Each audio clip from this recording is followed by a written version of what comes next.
You mentioned in the article an interesting story of tiger snakes originally being the deadly Australian snake that caused the most number of deaths, but then the crown was kind of stolen by the eastern brown, and the interesting relationship there between, I guess, human interruption of the environment, right? Do you want to talk about that and how that happened?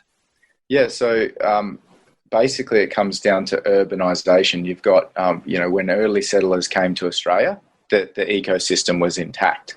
And where early settlers first came to, like Victoria and then spreading up through New South Wales, that's prime, along the coastal regions there, that's prime habitat for tiger snakes. And there was many snakes to deal with when they first got over here.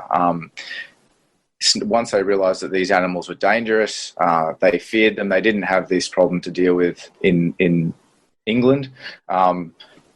And wherever they came from, Ireland, Scotland, they didn't really have to deal with these problems. They come to Australia and people are dying from snakes.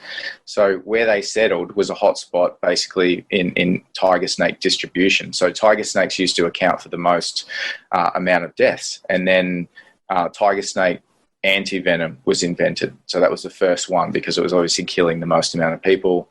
It was in the 30s. They made tiger snake anti-venom.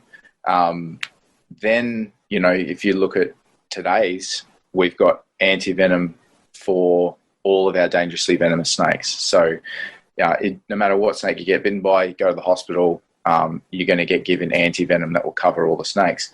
What happened, though, was through urbanisation, we started farming, clearing a lot of the land, and then with humans comes introduced rats and mice. So, obviously they came over on the ships. They were in basically everyone's stuff. Wherever we go, rats and mice go. So you get the brown snake, for example, who thrives on feeding on rats and mice. Their numbers have actually, their populations have done better through to urbanisation than species like tiger snakes, where a lot of tiger snakes, they do eat a range of different prey items, but their main one is frogs. And tiger snakes love wetlands. So when we clear a wetland or we degradate the water, pollute the water, basically the tiger snake numbers went down, brown snake numbers went up, and now we have the brown snake, which is technically more deadly than the tiger snake. Yeah, it was a really crazy story because I'd never really understood that fact. Like, I know that both of those are very venomous snakes, but that eastern browns and I guess western browns are so synonymous with farming. Right? Yes, they just seem to be all over the place. But